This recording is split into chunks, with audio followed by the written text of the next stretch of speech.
Okay, so magandang gabi mo muli mga kapatid sa pagtutuloy ng ating pong pag-aaral today sa ating pong discipleship training. As what we are doing from time to time, tinatrack po natin yung ating pong lessons sa nabubuo tayo sa ating pag-aaral. We have 4 modules na gusto nating makomplete, no?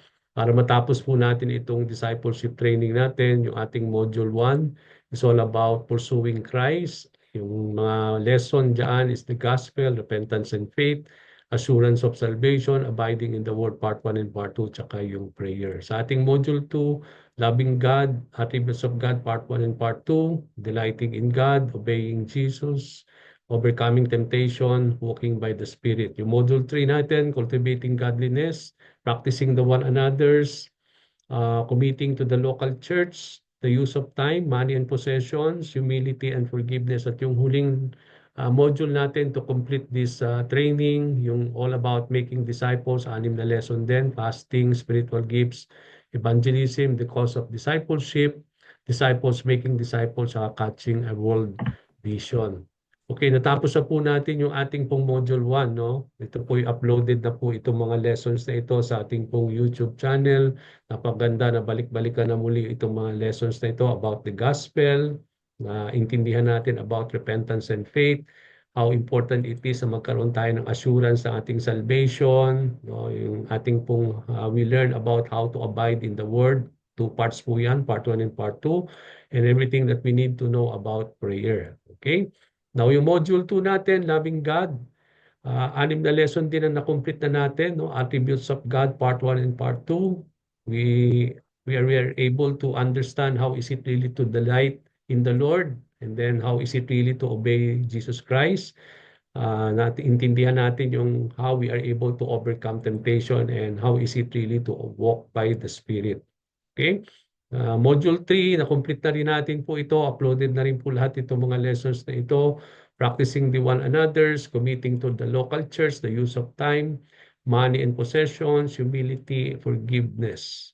And then yung ating pong last module po, making disciples, natapos na natin yung fasting, and where we are now today, we will enter another lesson po, no? Natapos natin po yung lesson natin sa fasting last week, at ang ating pong lesson today, starting tonight, sa mga succeeding nating pag-aaral, we will be talking about spiritual gifts.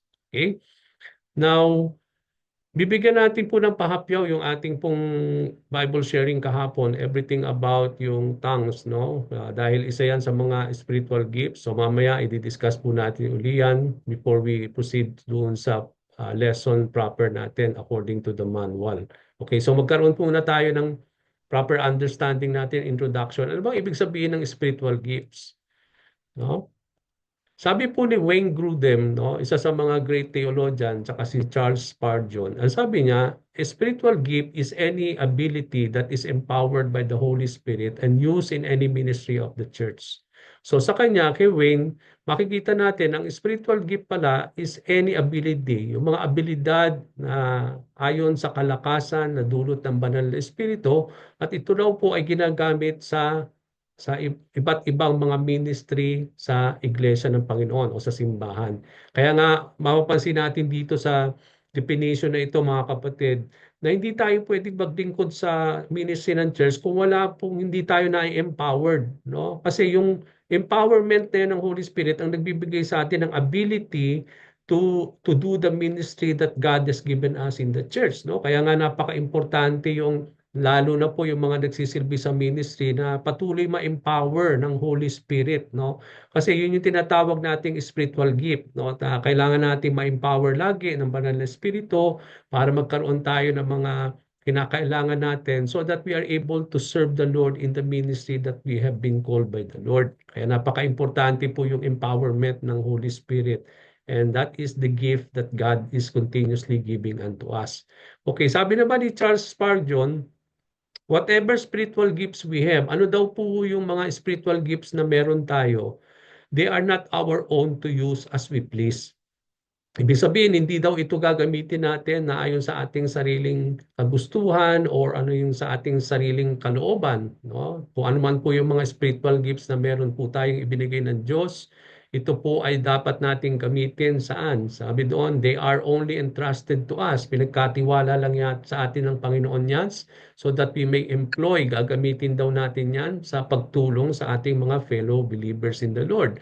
So ibig sabihin, napaka-importante pala yung spiritual gifts, no? Ito ay ibinibigay sa atin ng ating Panginoon Diyos as He pleases para ito raw ay magamit natin hindi sa ating pansariling kapakanan o sa ating pansariling kagustuhan, pero ito po ay pinagkatiwala sa atin ng Panginoon para ito'y gamitin sa pangailangan ng bawat isa o higit sa lahat sa pangailangan ng iglesia. Okay, so napaka-importante po ng spiritual gifts. Kaya nga napaka-importante that we need to know yung ating spiritual gifts, no? Yung dapat malaman natin na kung ano ba yung spiritual gifts na ibinigay sa atin ng ating Panginoon at malalaman natin na lahat tayo ay binigyan ng giftedness ng ating Panginoon. At kung meron tayong mga giftedness, kailangan nating ma-discover yon. Kasi kung hindi natin ma-discover yung ating pong giftedness na ibinigay sa atin ng Holy Spirit, then we are missing a lot, no? Kailangan natin na gamitin yon, hindi lamang po sa magamit sa iglesia, sa ministry ng Panginoon, kundi sa pagtulong din sa kapwa nating mananampalataya. Okay? Now, spiritual gifts are God's enablement to help believers serve others and bring Him glory. So hindi lang ito ginagamit natin sa pamamaraan ng ating Panginoon, ini-enable niya tayo at sa pamamagitan ng enablement na yan ng Panginoon na dulot ng spiritual gifts ay ito ay nagagamit natin sa pagtulong sa kapwa nating mananampalataya. But also, sabi dito, these gifts should always bring glory to the Lord. No? Kaya nga napaka-importante na as we discover, as we develop, no, at gamitin natin yung spiritual giftedness na ibinigay sa atin ng Panginoon, napaka-importante na magamit natin ito sa pagtupad sa kalooban ng Panginoon, higit sa lahat to bring glory to the Lord. Dahil alam naman natin, mga kapatid, lahat ng aspect ng ating buhay sa mga ginagawa natin, we want to please God, no? We want to bring glory to the Lord. So they can be looked on as divine tools. No? Pwede rin palang sinasabi dito na ang spiritual gifts din pala ay mga divine tools to help us to do the will of the Father. Ginagamit din natin yung mga giftedness na yan, yung spiritual gifts na yan, hindi lang sa pagtulong sa kapwa, kundi kailangan natin ito sa pagtupag sa kalooban ng ating Panginoon. No? It helps us to do the will of the Father. Kaya napaka-importante po mga kapatid yung ma-empower tayo in the giftedness, ma-develop natin yung mga giftedness na yan so that not only we are able to bring glory to the Lord, but also it helps us para maganap natin yung kalooban ng ating Panginoon Diyos. Okay? Now, some believers are cessationists. Pag sinabi nating cessationists, ito yung mga believers na sa kanilang pagkakaintindi o sa kanilang paniniwala ay parang tumigil na itong spiritual gifts. Okay? So, may mga mananampalataya, may mga denomination na ang kanilang paniniwala that they believe that some of the more supernatural gifts like healing, yung gifts of healing, yung gift of tongues, no, gift of prophecy have ceased after the death of the apostles. So kanilang paniniwala mga kapatid na noong mga panahon na yon dahil hindi pa nga na-establish yung church, yung early church. So nandun yung gifts na ito ng gifts of tongue, gifts of healing, mga gifts of prophecy. Pero nung na-establish na raw yung simbahan, and especially after the death of the apostles, no, ito raw po ay tumigil na. So sa kanilang paniniwala, wala nang mga ganyan ngayon. So sa ibig sabihin, kung ang church ay ganito ang kanilang doktrina at ganyan ang kanilang paniniwala, naniniwala sila na wala ng mga gifts of healing, no? Wala na yan, tumigil na raw yun dahil na-establish na yung simbahan at hindi na raw wala nang mga manifestation na yan ng gift of tongues o yung mga gift of prophecy because it has already been ceased. Pero tayo, mga kapatid, no? Tayo po ay naniniwala na hindi pa ito na tumigil. Okay? Other Christians naman believe that all mga spiritual gifts na ito, mga kapatid, in 1 Corinthians chapter 12, chapter 13, chapter 14 are still available to the church today. So yan po yung ating standing as World International Ministry. Naniniwala pa rin tayo sa mga gifts of tongue, O naniniwala as a Pentecostal tayo, no, 'di ba? Ang ating denomination, Evangelical Pentecostal tayo. So, dahil Pentecostal tayo, we still believe on the gift, no? We talk about we are still believing on gift of tongues, no? We are still believing on the gifts of healing, mga gifts of prophecy. At ito po na ang ating paniniwala ay it is still available to the church being given to us by the Holy Spirit. So in this study, sa ating pag-aaral mga kapatid, we will take this position. Ito po yung ating panghahawakan. Hindi tayo yung mga secessionist na naniniwala na wala na yung mga ganyan. Pero tayo po ay mga mananampalataya na naniniwala pa rin na there is still the gift of the Holy Spirit na ibinibigay ng Diyos sa bawat isa sa mananampalataya at ito ay magagamit natin, sabi nga natin kanina, in our ministry, to do the will of the Lord and also to glorify God. So in this study, yan po yung magiging posisyon natin at encourage the disciple to look to God in expectation and trust for whatever He wants to do in and through him. No? Alam natin mga kapatid sa pagtupad sa mga kalooban ng Panginoon at sa mga bagay na gusto ng Panginoon ganapin sa iglesia, napaka-importante na we are looking unto the Lord, no, with expectation at tayo nagtitiwala na anuman yung mga gustuhan ng Panginoon na gusto nating gawin ay ito po ay magagawa natin sa pamamagitan lamang ng ating Panginoon at sa pamamagitan ng banal na espiritu ng ating Panginoon Diyos. Okay? Now, spiritual gifts are something every believer is given when they receive the gift of salvation. Alam natin na one of the gifts that we have received from the Lord is yung gift of salvation. Another thing is the gift of eternal life, no? Ito ay sabi nga natin gift, ito ay kusang ibinigay lang sa atin, hindi ito pinagtrabahuhan. Kasi kung pinagtrabahuhan mo yan, hindi na gift yan. Okay, di ba? Pag tayo tumatanggap tayo ng mga regalo kapag Christmas, no, kapag tayo ay may birthday o mga anniversary, it is something being given to you only. Hindi mo siya binili, hindi mo siya pinagtrabahuhan. Kaya the same thing when it comes to spiritual gifts, no? Ito raw ay sabi dito, being given to every believer when they receive the gift of salvation. Nung tayo po'y tumanggap sa Panginoon, bawat isa sa atin mga kapatid, naligtas tayo, tumanggap na tayo ng mga gift na yan, no? Iba't ibang klaseng gift. And just as the gift of salvation is by grace through faith, so are the spiritual gifts. So, ibig sabihin, 'di ba, mapapansin niyo, 'di ba, during that time, no, nung na in one of the passage in the book of Acts, no, nung nakita nila yung mga disciples, mga apostles, that they are able to operate according to the Holy Spirit, to the gifts of the Spirit, akala nila pwedeng bilhin, no? Akala nila pwedeng pagtrabahuhan. But then it is by grace that we have been given such kind of gifts, no? Ito mga spiritual gifts na ito, mga kapatid, hindi natin pwedeng pagtrabahuhan yan.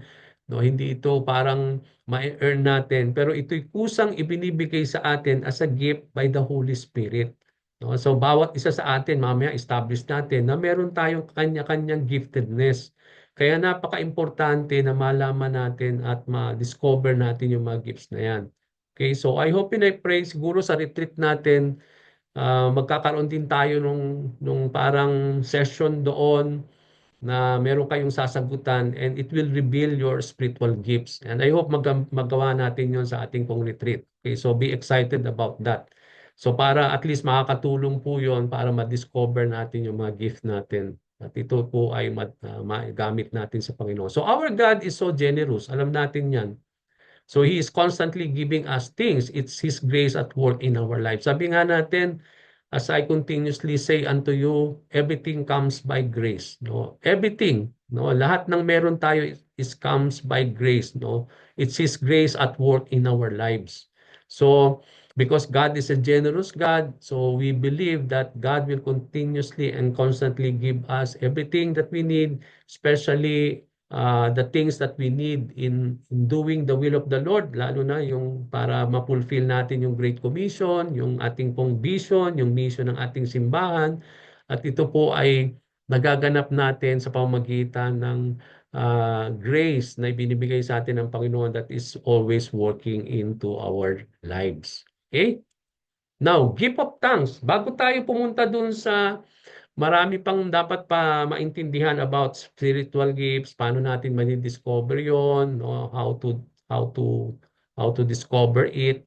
Kailangan nating maintindihan muna kasi ito yung naging topic ninyo kahapon. So, napakaganda na maintindihan natin ito, na magkaroon tayo ng iisang understanding natin, no? Kasi as I have seen yesterday, iba-iba yung ating understanding about the gift of tongues, no? Pag sinabi natin gift of tongues, ito yung tinatawag nating na how we are yung how we are able to operate, no, with the gift of tongues, no, speaking in tongues. Okay, so ibig sabihin, we talk about one of the gift, one of the gifts that the Lord has given to the church and to everyone is yung tinatawag nating gift of tongues or yung tinatawag nating speaking in tongues. Okay? Now, napakagandang maintindihan ito muna mga kapatid because ito ay isa sa mga spiritual gifts nga. Before we go further sa ating pong lesson about spiritual gifts. Kasi nga kahapon hindi natin nabigyan ng maayos na, although na-explain ko ng konti, but then napakaganda naman na meron tayong scriptural basis bakit yun ang pananiwala natin.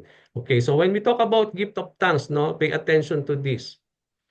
Now, gift of tongues or speaking in tongues can be understood as a spiritual gift from God, during which a Christian begins speaking a language that is not known to him or her. Okay, so pag sinabi nating speaking in tongues, it is you begin to speak in a language that is not known to you. Okay, hindi tayo nakakita na nagtatangs ka, Tagalog ang tangs mo. Hindi. Because that is our native language, no? It may be something na parang hindi natin maintindihan or it may be a different language, hindi or anything that is not known to you, no? So it means to say, pag sinabi natin gift of tongues, ito yung speaking of tongues that can be understood as a spiritual gift. Ito'y galing daw sa Panginoon Diyos during that time wherein a Christian siya'y nagsasalita, no? Yung nagtatang siya with a different language. Hindi Tagalog, hindi yung Filipino, no? Ibig sabihin, because that is our own native language. So you are speaking in a foreign language, no? That is not known to you. So yun ang ibig sabihin ng speaking in tongues, no? This can be an earthly language or a heavenly dialect. So it can be an earthly language. Kunyari, nag-speak in tongues ka, nag-German ka. Yes, that's one of the gift, no? Kasi yan ang makikita natin mamaya sa Book of Acts, no? It is an earthly language. It can be na nagsalita ka ng foreign language na hindi mo naman talaga na pinag-aralan yon, but you are able to speak that dialect or that language. Or a heavenly dialect. Pag sinabi nating heavenly dialect, ito yung mga nag-groaning, no? Yung parang hindi natin maintindihan yung tongues na yon, no? Yung blah blah blah, blah yung mga nagbababble na ganon. So it is a heavenly dialect. It is not an earthly language, but but a heavenly dialect that we are not able to understand. Okay? Now, when a person speak in tongues, mga kapatid, they are said to be filled with the Holy Spirit. Yan po yung cause. Bakit merong, di ba sabi nga natin, lahat ng spiritual gifts, including speaking tongues o yung tongues, are from the Holy Spirit. Kaya kapag tayo filled ng Holy Spirit, asahan natin that there will be tongues, no? So, sabi nga natin kahapon, tinanong nga ni Sister Maddie kung yan lang ba ang evidence na ikaw ay na-filled ng Holy Spirit kung ikaw ay nag-speaking tongues. Yes, that is one evidence, but it is not the only evidence. No? Kasi nakita natin doon na maraming passages in the Bible that when they been laid hands, the Holy Spirit filled them and then they speak in tongues. Meron naman din that the apostles lay on the people pero walang tongues na nangyari. No, meron mga passages na ganoon sa New Testament. So ibig sabihin, isa lang 'yon na nagpapatunay na isang tao, ang isang mananampalataya ay napuspos ng banal na espiritu. So isa lang 'yan sa manifestation. Okay, it is only one manifestation, yung speaking in tongues. Kaya maraming churches, sabi nila, na yan yung the evidence, no? Kaya kung wala ka raw, kung hindi ka raw nag-speak in tongues, hindi ka napuspos. But I think there's no truth about that.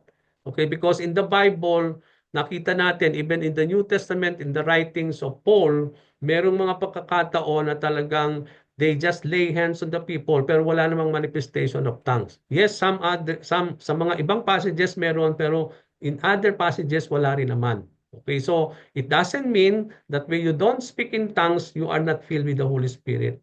I think that is not true because there are other manifestation proving that you had been filled by the Holy Spirit. Okay, yun nga yung sinasabi natin kahapon, no? How do you explain yung kapag nilelehan sa isang tao, yung parang nag-groaning siya, no? Yung tama yung umiiyak siya ng iyak, no? Merong nai-slain, no? Yung bumabagsak. So how do you explain that kung hindi yun ay hindi sila napuspos ng banal na espiritu? So these are manifestation, no?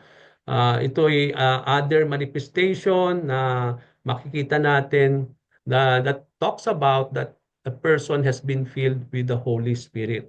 So isa lang yan sa evidence that you have been filled by the Holy Spirit when you speak in tongues. So ang tongues pala, no, for put that into your mind, an earthly language that is not your language or a heavenly dialect. So kaya nga makakakita tayo sa mga church sometimes na hindi natin maintindihan yung nagtatangs, no, dahil hindi siya earthly language. It is a heavenly dialect. At i-explains po natin yan mamaya. Okay? Now, what is the purpose of the gift of tongues? Bakit merong gift of tongues? Now, the Apostle Paul gives several reasons for the practice of speaking in tongues in 1 Corinthians. So, ano yung mga purpose? Bakit meron tayong gift of tongues? So, bakit may nag-i-speak in tongues?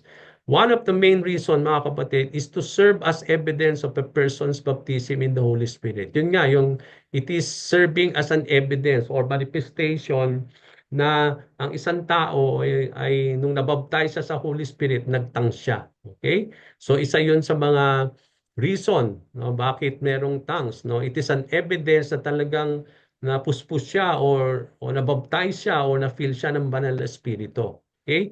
So second reason why there is the gift of tongues, mga kapatid, is to edify the church when paired with interpretation. Okay? So ang tongues kasi, mga kapatid, may tatlong klase yan. Mamaya iisa-isahin natin yung tatlong yan. And one of the tongues is that ang reason why God has given us tongues, no? Especially yung tinatawag nating prophetic tongues, no? It is for the church to edify the church. And how important it is na merong interpretation yon.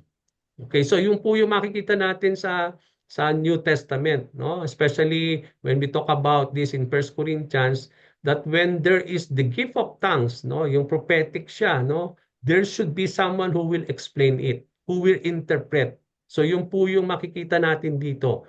Ngayon, tatanungin natin, Pastor Nick, paano ko naman kung walang nag-interpret? So, meron po 'yon. Pero hindi po yan gift of, hindi yan tinatawag nating speaking of tongues for the church. It can be something else, no? At sabi ko nga kanina, may tatlong type tayo when we talk about gift of tongues. So isa lang po yung tongues na yan na ang reason o ang purpose is to edify the church, no? Yung ma-build up yung simbahan. And in this, it needed to be interpreted, no? Kailangan merong yung gifts of interpretation. Meron naman na gagamitin si Lord kapag merong nag-speak in tongues, merong gagamitin din si Lord as the Spirit wills, pleases, na siya naman yung mag-i-explain nun, in our the way we will able to understand in our own language. Okay? Now, to serve as a sign for unbelievers. Ito ay isang sign also. So there are tongues that is for unbelievers. Mamaya, papakita ko sa inyo, no? There are tongues that it is not for believers, but most especially for unbelievers. It is a sign, no, for the unbelievers, no, so that they may able uh, to to know, no, everything, no, that as the Spirit wills. And then also, it is to pray and worship. Mapapansin niyo sa simbahan kapag may nagpe-pray sa isang prayer meeting, nagwo-worship, no? As we worship, merong yung parang humahagulgol na nagtatangs. So, that's also another type of tongues, no? Ito yung kasi kapag may tongues, it is a way of manifestation when we pray, when we are worshiping the Lord. Okay, so that is also one of the purpose of gift of tongues, no? When we are worshiping the Lord. Kaya kapag tayo talagang puspos tayo sa Panginoon, no, na feel tayo ng Banal Espiritu when we are worshiping God, no? Merong mga manifestation na yan na kapag nagwo-worship tayo sa isang prayer meeting, no, na kapag merong prayer meeting, merong nagtatangs, no? Pero hindi siya gift of tongues na kailangan i-interpret. So it is just a tongue na parang it is a tongue given by the Holy Spirit when a person is worshiping God, no, and he is praying to the Lord. Okay, so ang ibig sabihin nito, it is for his edification, not for the church edification. No, hindi para yan sa church, kundi para sa kanya to edify oneself. No, kaya nga merong nagmumurmur, yung nagbabababol, di ba? So kapag walang nag-interpret noon, ibig sabihin it is just a personal tongue, no? Being done by the Holy Spirit to edify that person when he is worshiping and he is praying to the Lord. Okay, so titingnan natin yan. Yan. Tingnan natin. 3 types of gifts of tongues. Tongue for personal edification, tongue for unbelievers. There's also tongue for the church and believers. Okay, so may 3 klase tayo makikita sa Book of Acts. Kaya napakaganda nga maintindihan ito mga kapatid para hindi tayo malito, no? Meron 3 klase na tongues na sinasabi sa Bible, sa 1 Corinthians. Una, yung tinatawag nating tongue for personal, tongue for unbelievers, and then tongue for church and believers. Now, how do we distinguish one from the other? Paano natin ma-differentiate yung personal sa unbelievers at saka sa tongues for church and believers? Okay, so paano natin madidistinguish yan? Okay, punta muna tayo sa tongue for personal edification. It means to say, merong manifestation ng tongue, nagtatang ka, pero hindi yan for the church, hindi for unbelievers, but for your own personal edification. Okay, so meron yan. Ano yon? Kaya makikita natin yan, marami yan sa church. Yung kapag, sabi ko nga kanina, kapag nag-worship tayo, yung pero merong nagtatangs na, no? That's all, that is for personal edification yon, no? Kapag walang nag-interpret, it means to say it is just for personal edification. Okay? Now, when we talk about tongue for personal edification, ang sabi po ni Paul sa 1 Corinthians 14 verse 1 and 4. Tingnan niyo po ito. For anyone who speaks in a tongue does not speak to people but to God. So, ang tongues na ito, you are not speaking to the people. You are not speaking to the church, but you are directly speaking to God. Okay? And no one will understand them. Kaya nga merong mga tongues na talaga hindi natin maintindihan, no? Because it is a tongue not for people, but it is being done by the Holy Spirit, and that person is speaking to God. So sabi doon, and because of that, no one understand them. They utter mysteries by the Spirit. But the one who prophesies speaks to people for their strengthening, encouraging, and comfort. So dito na, ang pagkakaiba naman nung tinatawag nating tongues para sa church, no, na merong interpretasyon, yun naman ay hindi para sa sarili, kundi it is, sabi dito ni Paul, it is for strengthening and encouraging and comfort, no, for people, no. So anyone who speaks in a tongue edifies themselves, but the one who prophesies edifies the church. So may 2 klaseng sinasabi dito si Paul. Isa to edify the church, isa naman to edify a person's individual life, no? Yung personal. So dito natin makikita yung maraming mga kapatiran na nagtatang sila kapag nagpe-pray, nagtatang sila, no? Kapag nagwo-worship, nagtatang sila. So that is this kind of tongues, no? They speak not to the people, but they are speaking a language that God can understand it, no? Ibig sabihin, hindi natin maintindihan yung sinasabi niya, but God can able to understand that is because it is the Holy Spirit who gives him the utterance, no? To do the tongues, no? Yung nakakapagsalita siya ng tongues. So ito yung tinatawag nating for personal. Meron naman din to edify a person, pero meron naman yung tinatawag nating tongue for the church, to edify the church. At pupunta tayo doon mamaya. So dito natin makita, no, dinidifferentiate na kagad din ni Paul na merong 2 tongues na sinasabi dito sa verses 1 to 4. A tongue for personal edification, and there's also a tongue to edify the church which needs interpretation. Okay, yung itong tongues for personal, hindi na kailangang interpret yan kasi hindi para sa atin yon. He's speaking in tongues not for us, not for the people, not for the church, but he's speaking to directly to God. No, he's para bang nagtatang siya, no? And he's speaking to the Lord, no? Yung para bang dahil puspos siya sa ng banal na espiritu when he's praying, when he was worshiping the Lord, maraming manifestation tayo na makikita na ganyan. Okay, yun yung tinatawag nating tongue for personal. Now, ano ba ito?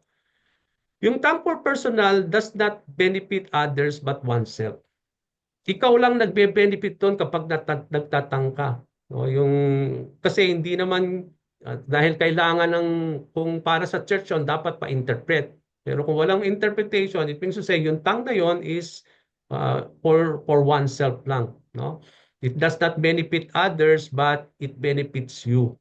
So the Bible says a person who speaks in tongue is strengthened personally. Ikaw yung na-edify, napupuspos ka, no? Kapag nagtatangs ka. No, kung ikaw ay gifted na gano'n, meron ka mga pagkakataon na nakakapagtangs ka, no, na it is just for your own personal, sabi nga natin, strengthening, no, para self-edification. The personal tongue is for self-edification and it is a heavenly language na hindi makakaintindi ang kahit sinuman. God alone can understand it as the Spirit give him the gift to speak in tongues, no, for self-edification.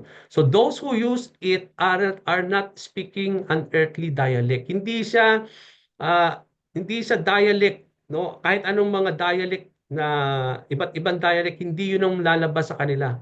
Kaya that explain, no? It is a mystery. Only God can understand them. It does not need interpretation.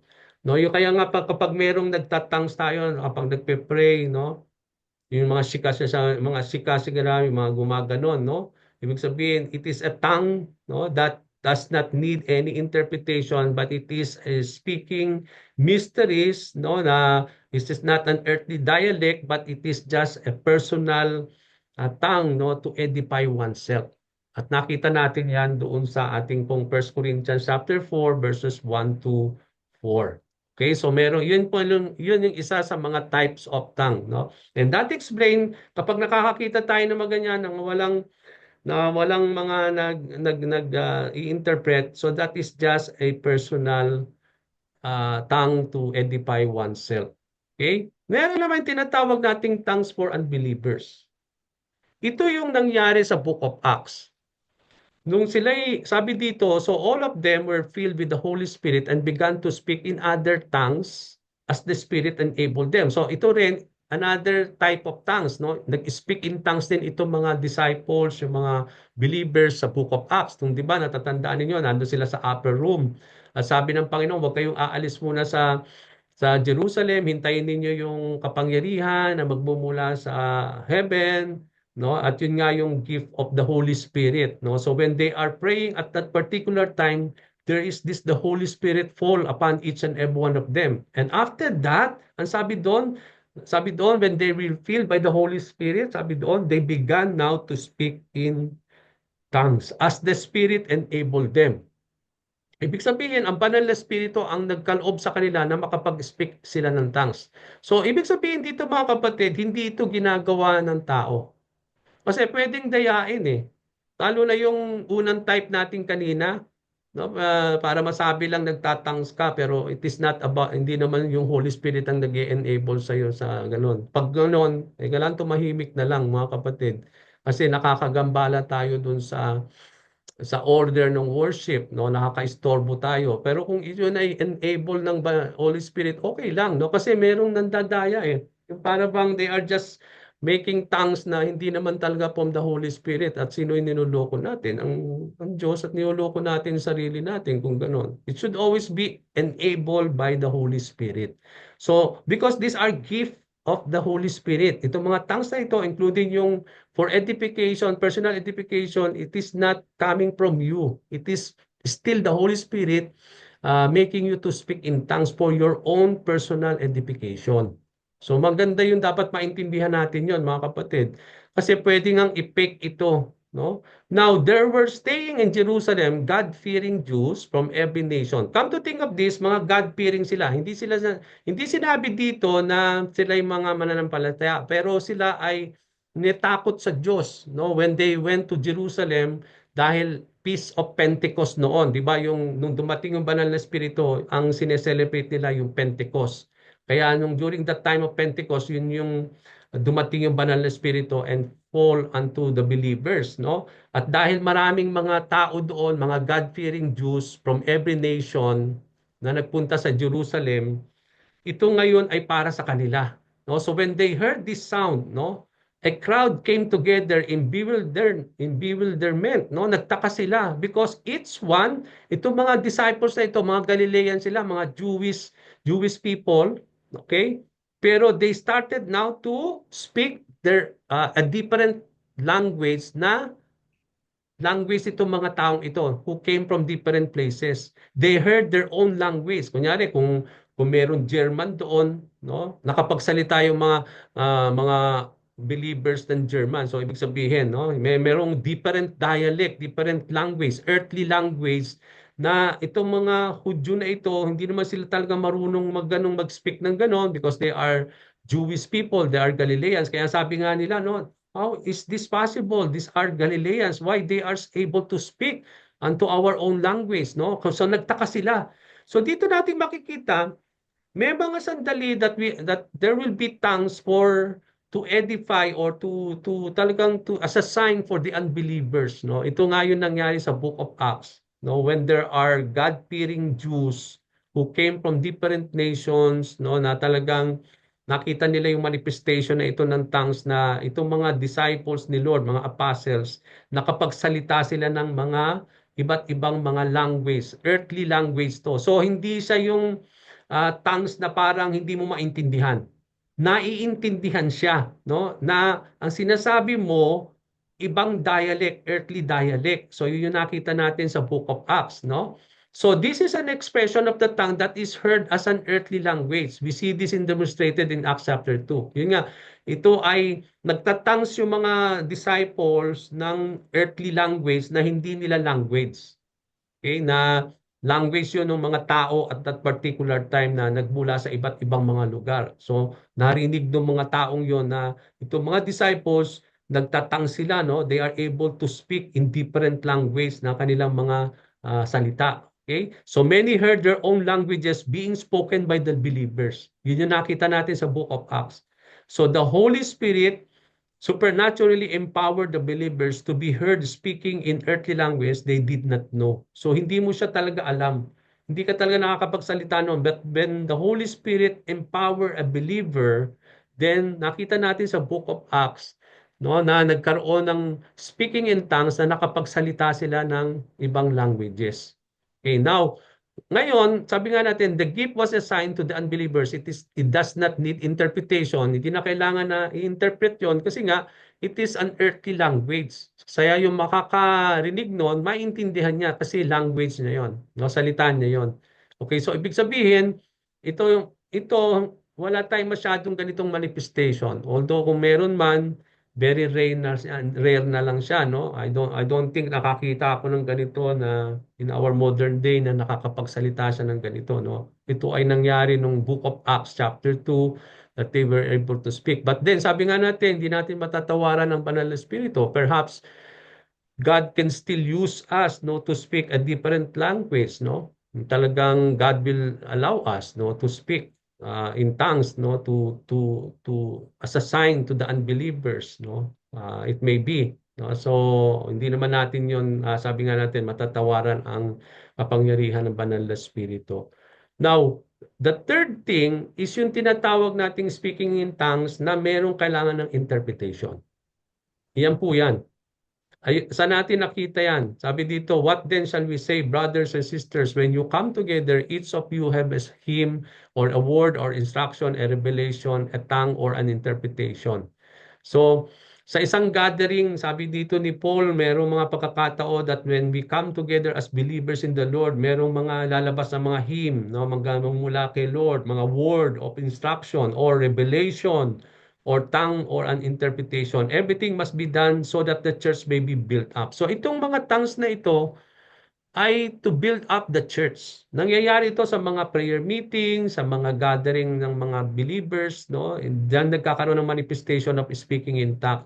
So if anyone speak in tongues, sabi doon, two or at the most three, no? Should speak one at a time. Hindi sila pwedeng magsabay-sabay. Ang sinabi dito ni Paul, na kung meron mang mga speaking in tongues, no, hindi siya pwedeng sabay-sabay, no. It should be one at a time. And then as the person speak in tongues, there should be someone who should interpret it. So if there is no interpreter, ito na nga, no? Paano kung wala nag-interpret, Pastor Nick? So the speaker should keep quiet in the church and speak to himself and to God. So babalik na tayo doon sa una mo. Yung personal edification mo lang yon. No? Kung tingin mo ito ay personal edification at sabi nga natin ito ay it doesn't need any interpretation. That is a tongue, no, for your own, that you are speaking to yourself and you are speaking to God. So sabi doon, then you should keep quiet, no?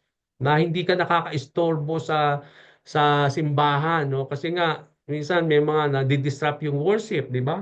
Di ba? Kailangan nasa order yung worship natin. So okay lang kung na-disrupt yung worship dahil merong tongues talaga na it is from the Holy Spirit, and then kaagad makikita natin merong mag-i-interpret nun.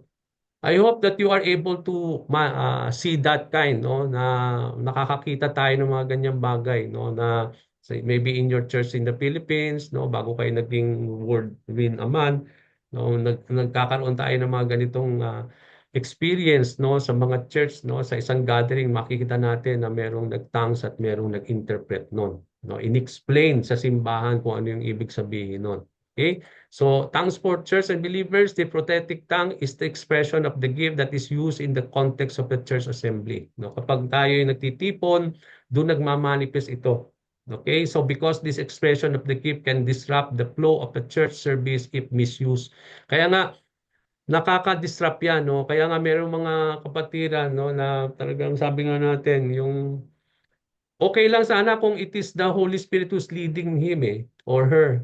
Pero minsan nga, sabi ko nga, madaling i-faking. Madaling i-fake, madaling na parang you are just murmuring or you are just bumbling things na parang nagtatangs ka pero hindi naman talaga from the Holy Spirit, at sometimes maingay nga, no, nadi-disrupt yung service. Kaya nga sabi dito ni Paul, we need just to be silent kung hindi ito ay kailangan ng interpretation. So it is, kung yan ay personal for yourself and to God, then you need to, hindi dapat masyadong yung talagang nagsabing exaggerated naman, no. So the prophetic tongue is meant to be spoken aloud in a gathering of believers. So itong mga tongues na ito na kailangan interpretation, yan yung mga lalakas na dapat ibigkasin, no, na binibigkas siya ng malakas.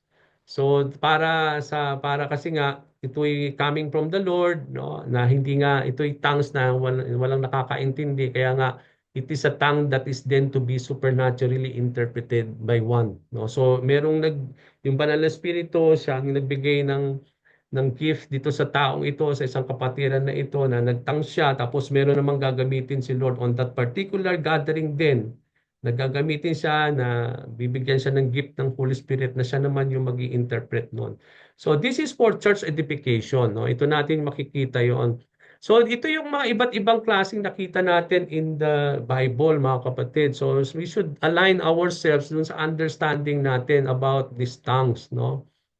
May tatlong klase tayong nakita diyan, no? At sabi nga natin, if God is leading us for all of isa man sa diyan, so praise be to the Lord, no? Kaya nga kasi ito ay enablement ng Banal na Espiritu. We are able to do that only because of the Holy Spirit enabling us. Hindi mo siya ginagawa. O, hindi mo yan kalkusang ginagawa lang o pinupuwersa, no, na nami-misuse natin yung mga yon, no. Kaya nga dito sabi doon pwedeng ma-misuse yung mga gift na yan, na nadi-disrupt yung flow ng gathering is because dahil nga sa mga ganyang manifestation na tingin naman natin hindi talaga galing sa Holy Spirit. Yun lang, parang siguro sobra yung yung parang nadadama mo when you are worshiping and praying to the Lord, no? Sometimes may sumisigaw, no? Merong mga umiiyak na mga malalakas, no? So, kung tingin natin hindi naman talaga yan from the Holy Spirit, then we should not do that because nami-misuse kasi, and it is disrupting the flow of the gathering at that particular time. Pero okay lang kung prophetic tongues yan, yung talagang galing sa Panginoon na talagang ang banal na espiritu ang nag-enable sa isang tao na magtang siya, no? At yun ay susundan kagad ng interpretation na magmumula rin sa banal na espiritu. Okay? So I believe you are able to understand this, no? So hindi na natin itutuloy ito. What are the spiritual gifts, no? Isa lang yung pinag-aralan natin ngayon, pero marami pang spiritual gifts. Isa lang tong tongues, mga kapatid, at itutuloy po natin yan sa ating pong pag-aaral sa next Wednesday, so next week, no? Pag-aaralan natin ano ba yung mga iba't ibang mga spiritual gifts, no? Bukod do sa tongues or speaking in tongues or gift of tongues, ano pa yung mga gift na pwedeng i-enable tayo ng Panginoon upang ito'y magamit nga sa iglesia, sa pagtulong sa kapwa, no? So marami pong mga gifts na ganyan na merong na ibibigay ng ating Panginoon Diyos through the Holy Spirit in our lives. Okay, so let me stop this, no? Our thing, and then we will end na po, no, so that we are on time, not unless meron kayong mga question doon sa binanggit ko, doon sa aking shinare about the gift of tongues. If not, then we will close into prayer. Okay, let me just stop the recording.